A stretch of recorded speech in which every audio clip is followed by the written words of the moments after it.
All right, so here we are. We talked about this L-foot.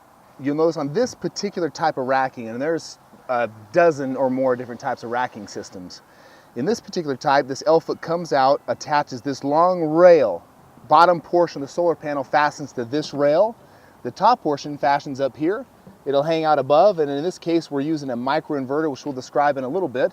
But that's how the panels will be fastened to this rail system. As I mentioned before, you've got that small gap underneath here that allows wind and to keep this thing cool, which provides better efficiency.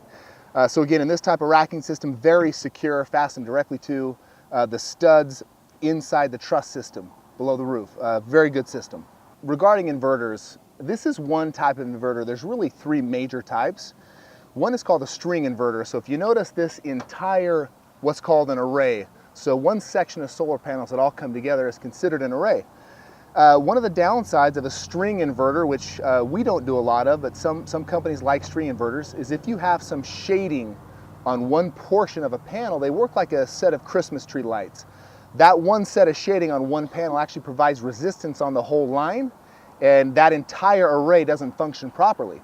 So we choose to use what's called a micro-inverter, and sometimes we use what's called optimizers, where every single panel here is converting direct current or DC power into AC, which is alternating current power, which a house uses.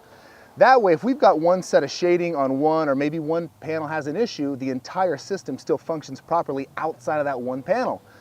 These microinverters are fastened directly to the rail, and then these will be actually plugged into the solar panel. So when that sunlight hits that solar panel, it converts it to usable energy, sends it down the line into the house for the house to use.